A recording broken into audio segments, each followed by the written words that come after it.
श्रोतेहो नमस्ते. आपल्या सर्वांना शुभ दिवस. श्रोतेहो, आपलं दुःख हे जेव्हा खूप वाढलेलं असतं तेव्हा आपण नीट निरीक्षण केलं तर आपल्याला कळतं की आपला अपेक्षांचा डोंगर खूप मोठा झालेला असतोय. तो सुरुवातीला नियंत्रणात ठेवला असता तर दुःख डोंगरासारखं वाढलंच नसतं. डोंगर वाढत असताना लक्षात येत नाही, तो सातत्यानं वाढत असतो आणि त्या प्रक्रियेत आपण इतके गुरफटलेलो असतो की त्याचा त्रास सुद्धा जाणवत नाही. पण एक काळ असा येतो की आपण भानावर येतो आणि भानावर आल्यानंतर ते दुःख असह्य होतं. श्रोतेहो, दारूच्या नशेत असलेल्या माणसानं कुणाशी मारामारी करताना मार जरी खाल्ला असला तरी त्याला तो नशेत जाणवत नाही. पण नशा उतरल्यानंतर मात्र त्याला तो मार ठणका द्यायला लागतो. आपल्या दुःखाचं सुद्धा असंच असतंय. भान नसलं की त्याचा डोंगर साचत राहतो, मात्र तेव्हा वेदना जाणवत नाही. पण जेव्हा चित्त स्थिर होतं तेव्हा जाच वाटायला लागतो. श्रोतेहो, अपेक्षांकडे दुर्लक्ष झालं की त्या वाढत जातात आणि मग आपल्याला अवघ्या काही काळात मोठ्या यातना घरात नेऊन ठेवतात. दुःख टाळायचं असेल तर मनाच्या पातळीवर किती सजग राहावं लागतं, अन्यथा माणसाची विकेट ही फिक्स आहे. श्रोतेहो, आपलं 90% दुःख हे फक्त अपेक्षामुळे वाढतं आणि बऱ्याचदा ते आपल्या लक्षात येत नाही. आपण आपल्या स्वतःच्या दुःखाचं निदान करण्यात कायम अपयशी ठरलेलो असतो. आपल्या अडचणी का निर्माण झाल्या, आपण अडचणीत आहोत का, हे सुद्धा आपल्याला माहिती नसतं. मात्र जेव्हा जीवनाची भांग उतरते तेव्हा वेदनेला सुरुवात होते आणि मग कळतं की याकडे आपण आधीच लक्ष द्यायला पाहिजे होतं. थोडा उशीर झाला. बघा, पटतंय का? पटला तर नक्की विचार करा. चला, आजही आपल्यासाठी सुंदर विचारांची ही शिदोरी, ही मालिका अशीच पुढे घेऊन आलोय. चला, करूया सुरुवात सुंदर विचारांना, सुंदर सुविचारांना.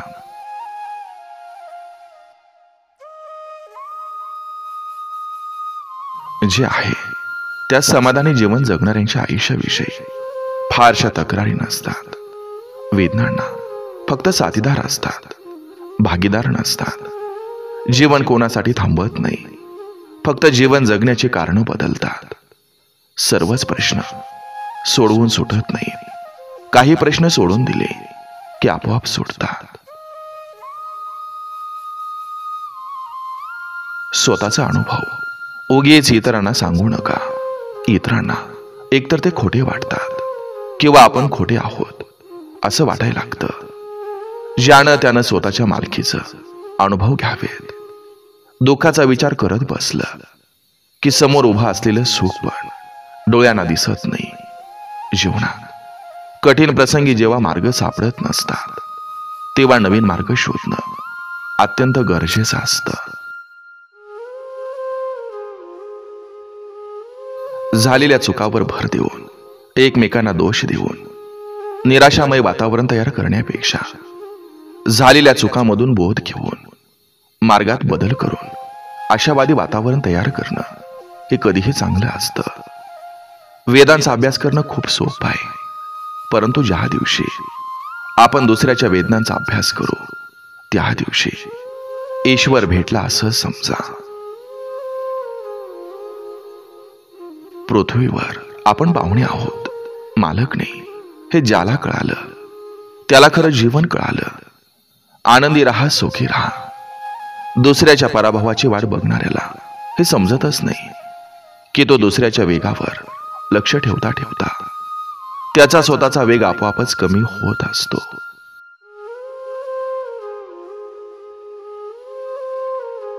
नातं कुठलंही असो, तिथं प्रेम हे मनापासून असावं, शब्दापुरतं नाही. आणि राग हा शब्दापुरताच असावा, मनातून नाही. आपण जेव्हा कोणासाठी तरी चांगलं करत असतो तेव्हा आपल्यासाठी कुठंतरी काही चांगलं घडत असतं. इतकंच की ते आपल्याला दिसत नसतं. फार कमावून गमावण्यापेक्षा मोजकं कमावून जतन करणं महत्वाचं आहे. मग तो पैसा असो किंवा माणसं. चांगलं विचार समजण्यासाठी खूप उशीर लागतो, पण एकदा समजलं की आयुष्यभर विसरत नाही. म्हणून जीवनात गवतासारख्या भेटणाऱ्या लोकांपेक्षा वटवृक्षासारख्या खंबीर असणाऱ्या लोकांच्या सानिध्यात राहावं.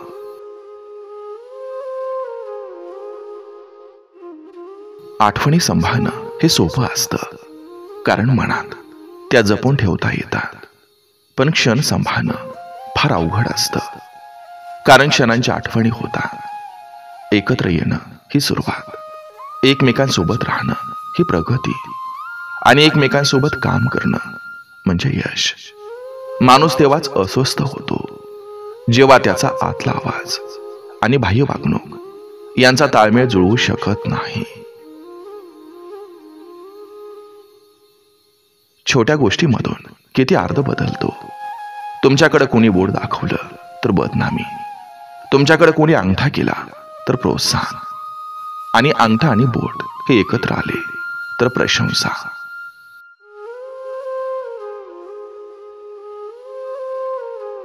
जीवनात समाधान मिळवण्याचा प्रयत्न करा, कारण गरजा या कधीच पूर्ण होणाऱ्या नसतात.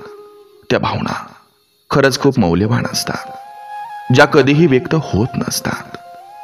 चुकीच्या लोकांसोबत राहून तुम्ही चुकीचं ठराल, पण एकटं राहाल तर कोणीही तुम्हाला चुकीचं ठरवू शकत नाही. जीवनात पैशाला ठराविक रेषेपर्यंतच स्थान द्या. पैशाच्या राशीत झोपणाऱ्या माणसापेक्षा आयुष्यभर प्रामाणिक राहून कमावलेली सोन्यासारखी माणसं हीच खरी श्रीमंती आहे. जो स्वतःवर प्रेम करू शकत नाही तो जगावर काय प्रेम करणार. झाडावर प्रेम करणारा माणूस सदैव प्रसन्नच असतो. दुसऱ्याचा विचार करायला शिकला तोच खरा सुशिक्षित. धैर्य हे प्रेमासारखं आहे, नुसते आशेच्या बळावर ते वाटेल तितकं वाढतं.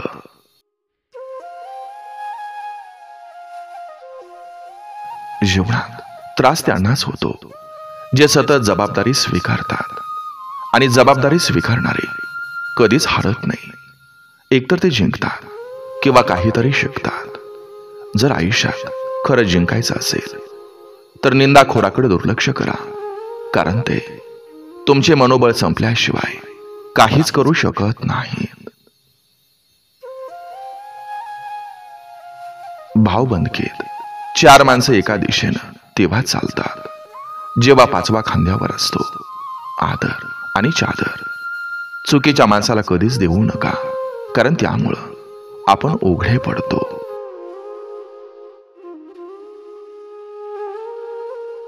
माणसाचा सर्वात चांगला सहकारी त्याची प्रकृती. तिची साथ सुटली तर मात्र तो प्रत्येक नात्यासाठी ओझं होत असतो. म्हणून आपल्या प्रकृतीकडे लक्ष द्या आणि सुखानं जगा.